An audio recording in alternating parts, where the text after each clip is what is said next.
오늘 함께 보실 하나님 말씀은요, 미가서 7장 6절부터 7절까지의 말씀입니다. 우리 하나님 말씀을 한 절씩 같이 봉독하도록 하시겠습니다. 제가 먼저 읽고 마지막 절은 여러분들이 함께 읽어주시면 감사하겠습니다. 제가 읽겠습니다. 이 시대에는 아들이 아버지를 경멸하고 딸이 어머니에게 대들고 며느리가 시어머니와 다툰다. 사람의 원수가 곧 자기 집안 사람일 것이다. 나를 구원하실 하나님을 기다린다. 내 하나님께서 내 간구를 들으신다. 아멘. 우리 가정에도 희망이 있습니다 라는 제목으로 하나님 말씀을 나누기 원합니다. 제가 맡은 중등부에서 아이들에게 이런 얘기를 한 적이 있습니다.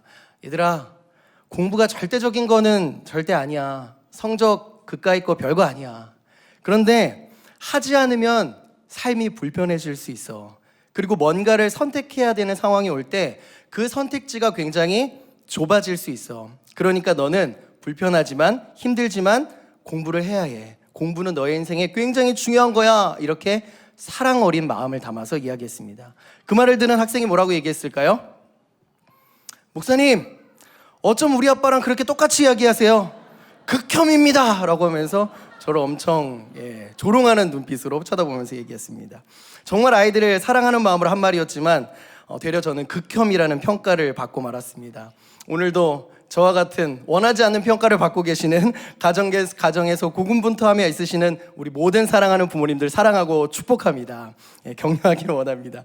한 연구기관에서요, 자녀를 둔 부모 1000명으로 대상으로 조사한 결과 스스로를 좋은 부모라고 생각하는 비율이 고작 26.7%였다고 합니다. 10명 중에 7명은 자신에게 좋지 못한 점수를 주고 있는 것이죠. 왜 이런 결과가 나오게 되었을까요? 정말 대한민국 부모님들이 다 형편없고 모자란 분들이신가요? 무섭게 노려보시면 제가 할 말이 없습니다. 아니죠. 아닙니다. 이유는요, 좋은 부모에 대한 기준이 너무 높기 때문입니다. 너무 높기 때문에 자신을 낮게 평가하는 건데요. 제가 좋은 부모에 대한 기준 4가지를 골라보았습니다. 좋은 부모에 대한 기준, 부제는요, 할 수 있으면 해봐입니다. 먼저 첫 번째는요, 부자는 아니어도 부족함을 느끼지 않을 정도로 지원해야 좋은 부모입니다. 또 두 번째, 세밀하게 챙겨줘야 하는데 너무 간섭하는 느낌이 들면 또 안 됩니다. 세 번째는요, 친구 같은 부모가 되어야 하지만 중요한 것은 권위를 잃으면 안 됩니다. 네 번째는요, 공부를 잘할 수 있도록 지도하되 스트레스를 받게 하면 안 됩니다. 가능하시죠? 충분히. 이건 가능한 일이 아닙니다. 누구도 이런 부모가 될 수는 없죠. 그런데도 우리는 이런 완벽한 부모의 기준으로 세워놓고 그것을 달성하지 못하면, 공부를 잘하도록은 하고 싶은데 스트레스를 주면 나는 형편없는 부모야, 또 망가지는 부모야 하면서 자책한다는 것이죠. 우리는 좋은 부모가 완벽한 부모라고 착각합니다. 그렇지 않습니다. 좋은 부모는 완벽한 부모가 아닙니다. 완벽주의는요, 가정을 병들게 하는 주범입니다.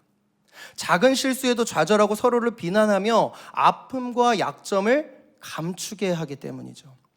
성경이 말하는 건강한 가정은 무엇일까요? 성경이 말하는 건강한 가정은 문제가 없는 완벽한 가정이 아니라 문제와 결점, 아픔과 상처, 불완전함, 온갖 불완전한 것들 위에 덮여지는 은혜가 있는 가정이라.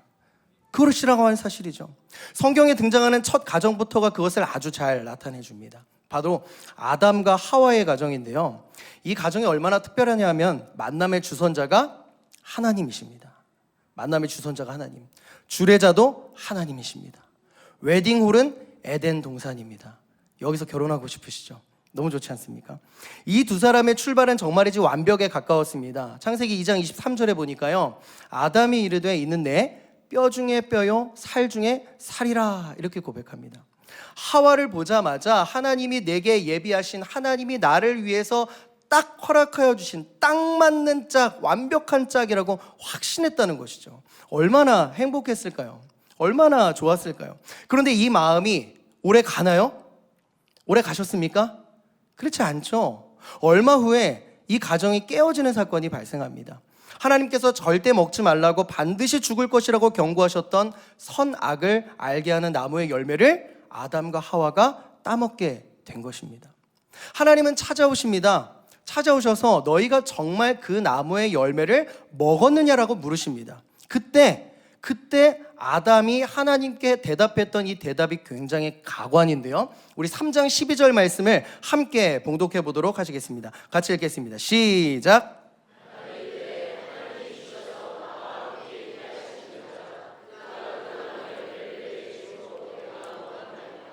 아멘. 그대로 뛰어나 주시고요. 하나님이 주셔서 나와 함께 있게 하신 여자, 이 빨간색 부분을 히브리어로 직역하면 어떻게 될까요? 하나님이 주신 저 여자 때문에 내가 망했다입니다. 하나님이 주신 저 여자 때문에 내가 망했다. 처음에는요, 하나님 감사합니다, 바로 이 여자입니다, 하나님 어떻게 이런 여자를 나에게 골라주셨습니까, 너무 감사합니다, 감격으로 가득 차 있었는데요, 이제는 하나님 왜 저 여자입니까? 하나님 왜 저 남편입니까? 라며 하나님을 원망하고 있다라고 하는 거죠. 정말 같은 남편으로서 부끄러워지는 대사가 아닐 수 없습니다. 사랑하는 남편분들이요, 여러분들이라면 어떻게 말씀하시겠습니까? 잘못했어요. 같이 잘못했어요. 그럼 어떻게 해야 됩니까? 아마 우리 훌륭하신 지구촌계 남성분들이시라면, 하나님, 제가 아내를 꾀어 범죄하게 하였습니다. 하나님, 아내는 아무 잘못이 없습니다. 다 저의 잘못입니다. 저를 벌하여 주시옵소서. 이렇게 대답하실 거죠? 감사합니다. 생각해 보시겠습니까? 물론 아내가 먼저 먹긴 했어요. 그런데 그게 중요합니까? 그게 정말 중요하다고 생각하시면, 누가 먼저 잘못했고 누구의 잘잘못이 그게 정말 중요하다고 생각하시면 아마 여러분의 가정생활은 정말 쉽지 않으실 겁니다. 옆에 있는 아내 앞에서 할 말은 아니죠. 아담은요, 할 말 못할 말도 가리지 못하는 연약한 남편이었습니다. 완전하지 못했습니다. 하나님이 죄를 물으시는 과정에서도 내 아내가 먼저 잘못했다고, 하나님이 주신 저 여자 때문에 그런 것이라고 그렇게 핑계대면서 얼렁뚱땅 넘어가려고 했던 거죠. 거룩하신 하나님 앞에서 누가 먼저 잘못했는지를 운운하는 남편의 모습이었습니다. 저도 목회를 하다 보니까 원하지 않게 상담을 많이 하게 되면서, 상담하면서 이런 얘기를 많이 듣습니다. 목사님, 잘 들어보세요. 이게 누구 잘못 같으세요? 하면서 얘기하는 겁니다. 목사님, 잘 들어보세요. 판단하기가 굉장히 어려워요. 누구의 잘못이 잘 모르겠습니다. 그냥 그 얘기를 들을 때 마음이 참 아픈 거죠. 그게 중요한 게 아닌데 라는 생각이 드는 겁니다. 아담과 하와는요, 서로를 지켜주지 못했습니다. 하나님 앞에 자신의 죄를 겸손하게 고백하지 못했습니다. 쓰라린 마음을 끌어안고 아마 평생을 살아갔을 거예요. 하와의 입장에서 생각해 보세요. 정말 마음이 무너지지 않았겠습니까? 이 가정의 아픔은요, 자녀들에게서 더 극대화되기 시작합니다. 자녀들은 서로 미워하는데요, 이것만 해도 사실 부모로서 마음이 힘들죠. 미워하기만 해도 힘들잖아요. 그런데 형 가인이 동생 아벨을 어떻게 하죠? 끝내 보이지 않는 곳에서 돌로 쳐서 죽여버리고 맙니다. 성경 최초의 살인사건이 이 가정에서 일어난 것이죠. 이 사실을 접했을 때의 아담과 하와의 마음을 한번 생각해 보시겠습니까? 상상해 보시겠습니까? 정말 말로 표현할 수 없을 아픔이 인생을 무겁게 짓눌렀을 것입니다. 마음이 다 무너졌을 것입니다. 아담과 하와인 우리는 어쩔 수 없다 치더라도, 우리는 어차피 이제 돌이킬 수 없어. 선악과 따먹은 그 장면에서 내 아내를 원망했어. 하나님을 원망했어. 그 이야기 내 아내가 다 들었어. 완전히 망가져버린 그 자녀의, 그 가정의 모습 앞에서 우리는 그래 어쩔 수 없다 치더라도 자녀만큼이라도 우리와 좀 다른 인생을 살아주기를 기대했을 수 있습니다. 근데 어떻죠? 자녀들도 똑같이 서로를 미워하고 있는 거죠. 가인이 아벨을 미워하고 있는 겁니다. 그래서 결국은 죽여버리고 마는 겁니다. 정말 자녀만이라도 행복하기를 바라는데 이게 그렇게 큰 욕심이었나 싶었을 겁니다. 여러분, 이것이요, 성경에 등장하는 첫 가정의 모습입니다. 하나님 앞에 어리석은 죄인들의 모습이고요, 서로를 뜨겁게 사랑했다가도, 정말 내 뼈 중에 뼈, 살 중에 살이라고 말했다가도 이내 잘잘못을 가리면서 다투고 미워하는 서로의 연약함과 불완전함에 상처와 아픔을 잔뜩 짊어지고 살아가는 가정의 모습입니다. 저는 이 가정의 모습이 우리 가정의 모습은 아닐까 생각해 봅니다. 우리 다 사랑이라는 황홀한 오해 속에서, 치명적인 오해죠, 이 사람이 정말 좋은 사람이라고 착각했잖아요. 그렇죠? 좋은 사람이라고 착각하고, 진작 알았으면 내가 이 사람이랑 결혼 안 했을 수도 있는데, 물론 저는 아닙니다. 저는 아닙니다. 살아보니 참 쉽지가 않죠. 결혼 후에 마주하는 배우자의 모습은요, 내가 알던 사람이 아닙니다. 직면하는 서로의 연약함에서 사랑을 지켜가는 것도 어렵고요. 사랑에서는 정 벗어난 상처와 아픔이 쌓여가면서 점차 관계가 피상적인 관계로 변질됩니다. 그러면서 우리도 아담과 하와처럼 똑같이 생각하는 거죠. 나는 뭐 이렇더라도 자녀라도 잘 커주면 참 좋겠다라는 생각을 합니다. 그렇게 해서 정말 자녀가 잘 커주면 위로를 받죠. 그런데 자녀도 정말 쉽지가 않습니다. 하나를 키울 땐 소중해서 어렵고요. 둘을 키울 때는 힘들어서 어렵고요. 셋은 그냥 답이 없어서 어렵고, 넷은 말할 기운조차 없을 만큼 어렵습니다. 도대체 왜 이렇게 어려운 걸까? 내가 좀 더 나았다면 어땠을까? 나 때문인가? 내 탓을 하기 시작하다가 내가 너무 없어서 그런가? 재정 탓을 했다가, 풀리지 않는 상황 탓을 했다가, 나를 만난 저 배우자 탓을 했다가, 자녀 탓을 했다가, 모든 대상을 원망하다가 결국 하나님에게까지 그 원망이 이르기도 합니다. 하지만요, 이런 실수투성이 원망할 것 가득한 우리의 가정의 모습에도 여전히 희망이 있다고 말씀합니다. 성경은 희망이 있다고 말씀해요. 다 망가진 것 같고 돌이킬 수 없을 것만 같아도 하나님이 우리의 가정을 포기하지 않으셨기 때문입니다. 하나님의 손은 우리 가정을 떠나지 않으셨기 때문이고요. 하나님의 은혜는 우리가 느끼던 느끼지 못하던 여전히 우리의 가정에 흐르고 있기 때문입니다. 창세기 3장 21절의 말씀을 같이 보시겠습니까? 여호와 하나님이 아담과 그의 아내를 위하여 가죽옷을 지어 입히셨다라고 기록합니다. 하나님은요, 아담과 하와가 서로 선악과, 하나님이 절대 먹지 말라고 하셨던 그 나무의 실과를 따먹고 부끄러움과 수치 속에서 서로를 원망하고 정죄하고 니 때문이네 나 때문이네 하고 있을 때에 하나님은 아담과 하와를 찾아가셔서 아담과 하와의 가정에 가죽옷을 지어 입히십니다. 이것은 단순한 옷이 아닙니다. 그들의 부끄러움과 수치를 가려주시는 하나님의 보호와 사랑의 상징입니다. 하나님은 아담과 하와의 부끄러운 과오, 실수, 연약함을 가리워주시고 덮어주십니다. 하나님은 아담의 실수, 하와의 연약함으로 하나님 안에서 이룬 가정이 완전히 무너지도록 내버려 두시지 않습니다. 실수와 연약함을 은혜로 덮어주십니다. 그리고 그들의 상한 마음을 만져주십니다. 자책하고 있는 그들을 격려해 주십니다. 괜찮아 라고 말씀해 주시는 거죠. 내 실수와 연약함 때문에 다 망가져버린 것 같고 돌이킬 수 없을 것 같고 관계가 회복될 수 없을 것 같지만 하나님은 괜찮아 라고 말씀해 주시면서 그 모든 상처를 덮어주시는 것입니다. 그들이 가지고 있었던 연약함과 실수가 하나님이 덮어주시는 은혜를 만나는 통로가 된 것이죠. 게다가 단지 위로하고 덮어주시는 것으로 끝나는 정도가 아닙니다. 하나님은요, 그 아담과 하와의 가정이 완전히 일어설 수 있도록 놀라운 회복의 은혜를 주시는데요, 그게 창세기 4장 26절에 나와 있는 내용입니다. 우리 같이 한번 읽어보겠습니다. 시작. 셋도 아들을 낳고 그의 이름을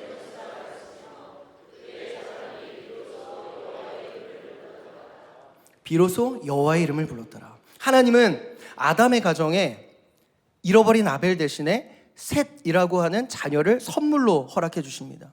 셋을 통해서요, 하나님은 잃어버린 아들 아벨에 대한 아픔을 먼저 만져주십니다. 다독여 주십니다. 잃어버려서 돌아오지 않는 그 아들에 대한 그리움과 아픔으로 사무쳐 있는 아담과 하와의 마음을요, 셋을 통해서 회복시켜 주시는 거예요.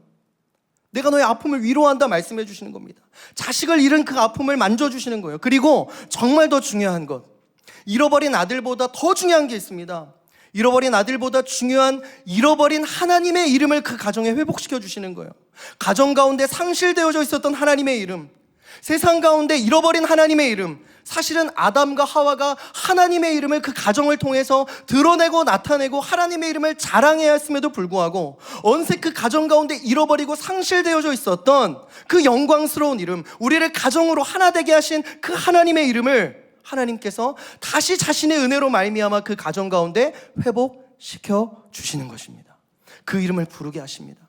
그 이름을 불렀다는 건 하나님의 통치가 회복되게 하십니다. 놀라운 회복의 역사입니다. 은혜의 역사입니다. 이것이 하나님께서 우리의 가정을 찾아오셔서 하시는 역사, 실수투성인 우리 가정에 베푸시는 은혜임을 믿으시기 바랍니다. 역시 아들은요, 셋입니다. 제가 아들이 셋이라서가 아닙니다. 역시 아들은 셋이죠. 하나님은 아픔도 없고 실수도 없고 완벽한, 자녀마저 잘 길러내는 남부러울 것이 없는 흠없는 가정을 찾으시는 게 아닙니다. 오히려 그 반대입니다. 너무너무 불완전하기 때문에요. 하나님이 절대적으로 필요한, 우리 가정이 너무너무 불완전하기 때문에 하나님이 필요합니다 라고 말하는 그 가정을 찾으신다는 거예요. 왜냐하면 하나님은 바로 그 가정에 역사하시기 때문입니다. 은혜를 베푸시기 때문입니다. 너무 완벽해서 하나님이 필요 없는 가정에 희망이 있지 않고, 너무 부족한 것이 많아서, 너무 갖춰져 있는 게 없어서, 너무 부족한 것이 많아서 하나님을 의지해야만 하는, 하나님을 의지하지 않고는 살아갈 수 없는 그 가정에 희망이 있다라고 하는 사실입니다. 우리 가정에 문제가 너무너무 많으십니까? 괜찮습니다. 아버지로서 어머니로서 문제가 너무 많으십니까? 괜찮습니다. 우리 자녀도 너무 문제가 많은 실수투성이, 연약한 것 투성이인 자녀입니까? 이것도 정말 괜찮습니다. 너무 문제가 많고 너무 부족한 것이 많아서 하나님 앞에 나아가서, 하나님, 우리 가정에 하나님이 필요합니다. 하나님, 의지할 것이 주님밖에는 없습니다. 그래서 오직 주님만 바라봅니다. 이런 고백이 그 연약함 속에서 터져나올 수 있기 때문입니다. 우리가 마주하는 수많은 문제를 끌어안고 하나님을 의지한다면, 내 한계, 내 모자람, 내 연약함을 끌어안고 하나님을 바라본다면, 하나님은요, 우리 가정에 아담과 하와에게 입히셨던 은혜의 가죽옷을, 용서의 가죽옷을, 용납의 가죽옷을, 회복의 가죽옷을, 더 나아가 예수 그리스도께서 십자가에 죽기까지 온몸을 희생하여 내어주신 그 몸과 그 피를 통하여 우리에게 은혜의 옷을 입혀주실 것입니다. 뿐만 아니라 무엇보다 우리 가운데 믿음의 고백이 회복되게 하시고, 우리의 부부의 입술에서 어느새부턴가 사라져버린 하나님의 이름이 터져 나오게 하실 것입니다. 원망과 한탄만 하다가, 아이고 어떻게 해야 되나, 정말 어찌할 바 모르는 그 상황 속에서 어느 순간 사라져버린 하나님의 이름, 어느 순간 사라져버린 하나님의 통치, 어느 순간 사라져버린 하나님에 대한 신뢰, 그것이 우리의 부부의 입술 가운데서 회복되게 하실 것입니다. 또한 우리 부부의 입술뿐만이 아닙니다. 사랑하는 우리 자녀의 입술 가운데서, 우리 자녀의 입술에서 어린 시절 하나님 앞에 올려드렸던 그 귀한 믿음의 고백들 지나면서 다 사라져 버렸잖아요. 지나면서 다 온데간데 없어져 버렸잖아요. 하나님이 아닌 다른 것들을 부르고, 하나님이 아닌 다른 것들을 바라보고, 하나님이 아닌 다른 것들에 마음을 내어주며 살아가고 있지 않습니까? 우리 자녀의 입술에서요, 하나님께서 그 사라져버린 찬양과 기도가 회복되게 하실 것입니다. 우리 가정을 다스리시는 하나님의 주권이 우리를 통해서 하나님의 은혜로 말미암아 다시 든든하게 세워지는 은혜를 베풀어 주실 것입니다. 그 놀라운 은혜가 우리 각 가정마다 임하시기를 주님의 이름으로 축복합니다. 말씀을 마무리하면서 오늘 미가의 선포에 귀를 기울여 보기를 원합니다. 오늘 본문 말씀인데요, 우리 한 절 한 절 곱씹어 보면서 우리 한번 큰 소리로 같이 한번 읽어보았으면 좋겠습니다. 같이 읽겠습니다. 시작. 이 시대에는 아들이 아버지를 경멸하고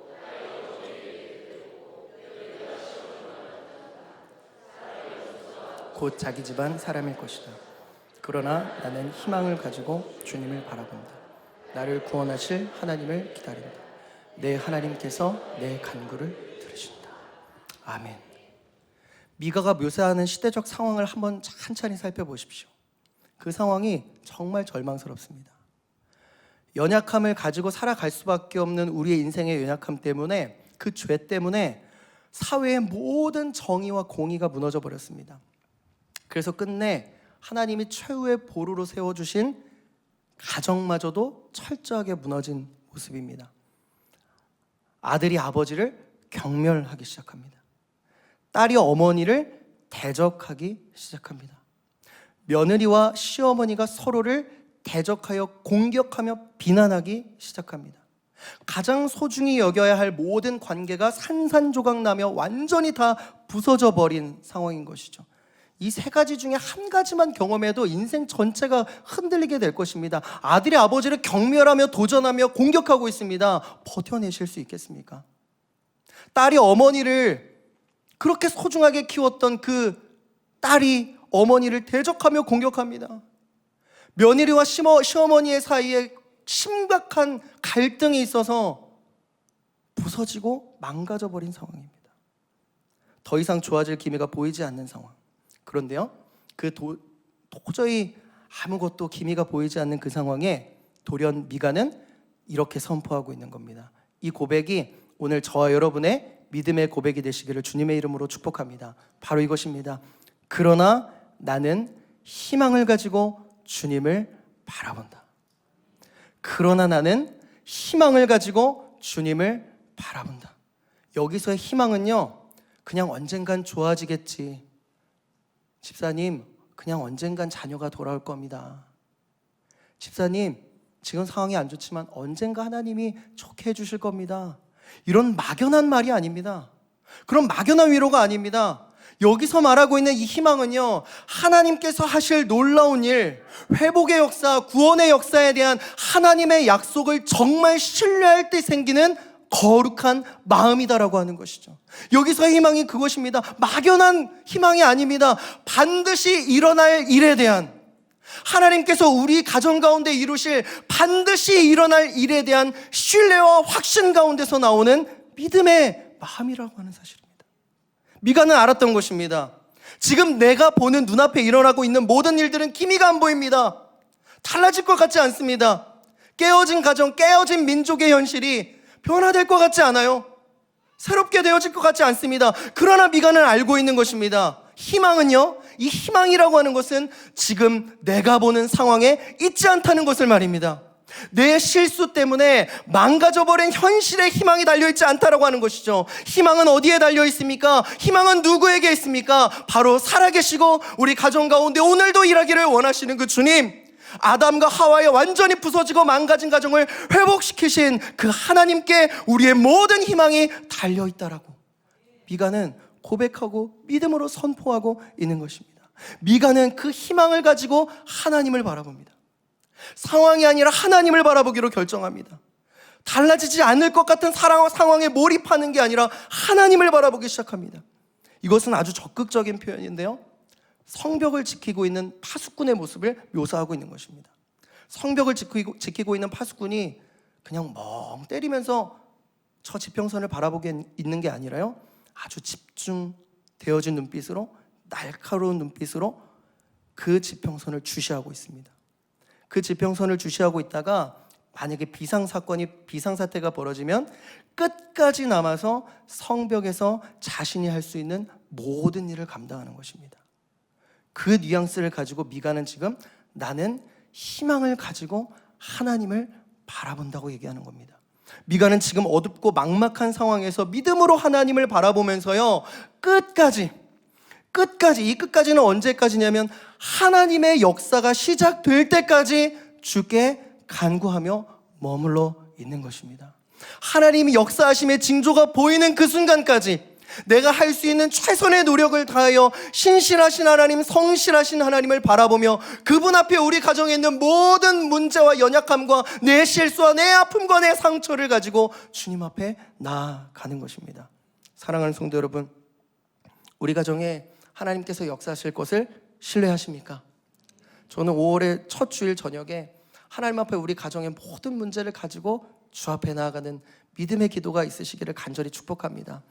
그러나 나는 희망을 가지고 하나님께서 우리 가정 가운데 반드시 역사하실 것이기에, 하나님께서 우리 가정 가운데 회복되어져야 할 모든 영역을 일으키시고 다시 회복시키시고 하나님께서 놀랍게 역사하실 것이기에 그 하나님을 신뢰하는 마음으로 나는 하나님을 바라보고 있을 것입니다. 나는 하나님을 주시하고 있을 것입니다. 나는 하나님을 향해서 내 믿음의 눈을 거두지 않고 오직 주님만을 바라보며 나아갈 것입니다. 이렇게 고백하는 저와 여러분의 모든 가정의 모든 부부의 모습 되시기를 주님의 이름으로 축복합니다. 희망을 가지십시오. 주님 앞에서 희망을 가지시길 바랍니다. 우리 가정에 일하시는 하나님을 신뢰하며 나아가는 우리 모두가 되시기를 주님의 이름으로 간절히 축복합니다. 우리 같이 한번 기도하시겠습니다. 같이 한번 기도하실 때 함께 미가의 선포를 우리의 믿음의 고백으로 함께 고백하며 나아갔으면 좋겠습니다. 그러나 나는 희망을 가지고 주님을 바라봅니다. 희망이 보이지 않지만 내 눈앞에 보이는 것은 좌절밖에 없지만 될까 되지 않을 거야 라고 하는 의심밖에 쌓이지 않는 그런 낙심할 만한 상황이지만 그러나 나는 희망을 가지고, 우리 자녀는 돌아올 기미가 없지만 그러나 나는 희망을 가지고, 하나님이 우리 가정 가운데 허락하신 질병이 떠나갈 기미가 없지만 하나님, 나는 그럼에도 희망을 가지고 주님을 바라보기를 원합니다. 하나님께서 반드시 이루실 그 일을 믿음으로 바라보며 주 앞에 부르짖으며 나아가는 우리의 가정 되게 하여 주시옵소서라고 우리 주여 한번 크게 외치고 통성으로 기도하시겠습니다. 주여! 살아계신 하나님 아버지의 은혜와 사랑을 감사드립니다. 주님, 우리 가정 가운데 하나님 이루실 놀라운 일들을 기대하며 나아갑니다. 하나님 역사여 주옵소서. 하나님 은혜를 간구합니다. 주님 은혜를 간구합니다. 그러나 나는 희망을 가지고 주님을 바라보겠습니다. 그러나 나는 희망을 가지고 주님을 바라보겠습니다. 그러나 나는 희망을 가지고 주님을 바라보겠습니다. 우리 가운데 반드시 역사하실 주님을 신뢰하며, 우리 가운데 반드시 역사하실 주님을 신뢰하며, 우리 가정을 일으키시고 변화시키시고 새롭게 하시고 잃어버린 하나님의 이름을 회복시키시고 우리 모든 아픔과 상처, 나의 실수 때문에 벌어져 있는 모든 아픔들을 덮어주시고 가려주실 그 은혜로우신 하나님, 덮어주실 치유의 하나님, 회복의 하나님, 그 하나님의 역사가 우리 가정 가운데 일어날 것을 신뢰하며 주님 앞에 나아갈 수 있는 우리 인생 될 수 있도록 하나님 도와주시고 역사하여 주시옵소서. 역사하여 주시옵소서. 주님을 신뢰합니다. 주님을 신뢰합니다. 주님을 바라봅니다. 우리가 끝까지 하나님이 역사하실 그 구원의 징조, 치료의 징조를 기대하고 바라보며 주님 앞에 믿음으로 설 수 있는 믿음의 부모님들, 하나님 믿음의 보상들이 될 수 있도록 하나님 역사하여 주시옵소서. 우리와 함께하여 주시옵소서. 함께하시는 것을 기대하며 주님 찬송하며 영광을 받아 주시옵소서. 살아계신 하나님 아버지, 우리가 보이고 있는, 우리 눈에 보이고 있는 모든 상황은 좋지 않지만, 좋아질 기미가 보이지 않지만, 나아질 기미가 보이지 않지만, 그러나 나는 희망을 가지고 주님을 바라봅니다. 하나님께서 반드시 우리 가정 가운데 역사하실 것이기에 주님을 바라봅니다. 우리 자녀를 다시 돌아오게 하실 것이기에 희망을 가지고 주님을 바라봅니다. 하나님께서 우리 가정 가운데 놀라운 치유의 역사로 함께 하실 것이기에 나는 희망을 가지고 주님을 바라봅니다. 우리의 기도와 간구에 주님 응답하여 주시옵소서. 우리 가정의 회복의 역사가 나타나는 가정의 달 5월이 되게 하여 주시옵소서. 우리 가운데 큰일을 이루실 주님을 찬송하며 살아계신 예수님의 이름으로 간절히 기도합니다. 아멘. 우리 모두 다 함께 자리에서 일어나셔서요, 우리 가운데 놀라운 일을 이루실 전능하신 하나님을 함께 찬양하며 나아가기를 원합니다. 우리 주는 위대하며 우리 주는 위대하며 능력이 많으시도다.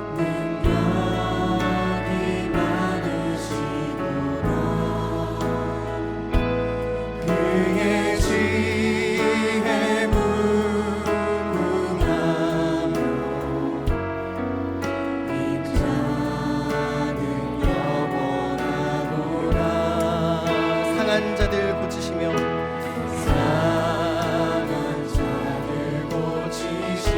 우리의 상처를 싸매십니다. 상처를 싸매시도다. 별들의 수를 세시며 이름을 붙이셨도다. 그가 구름으로 하늘을 덮으시며 땅을 위하여 비 준비하시니 예루살렘아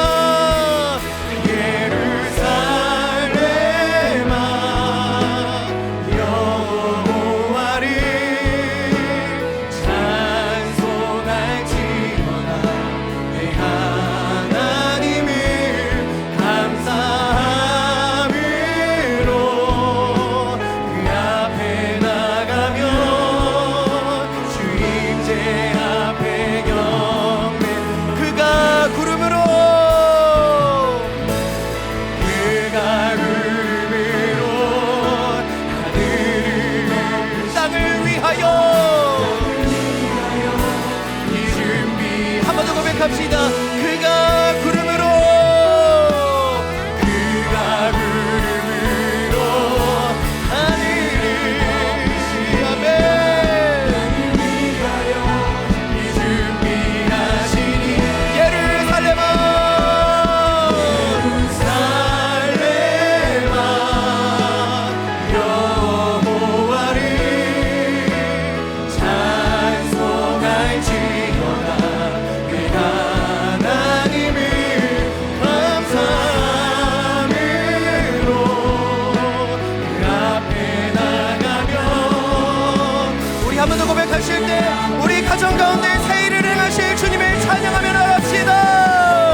가운데 큰 일을 행하실 주님께 영광의 박수 올려드리겠습니다. 주님 홀로 모든 영광을 받아주시옵소서. 아멘. 이제는 우리 주 예수 그리스도의 은혜와 하나님 아버지의 무한하신 사랑과 성령의 내주하시는 역사가 보이는 것에 희망의 무게를 두지 않고 보이지 않지만 분명히 살아계시고 우리에게 반드시 역사하시겠다라고 하는 그 하나님 앞에 희망의 무게를 두고 주님을 바라보며 살아가기로 결정하는 우리 모든 사랑하는 지구촌교회 모든 성도님들 머리 위에 이제로부터 영원토록 함께 계시기를 간절히 축원하옵나이다. 아멘.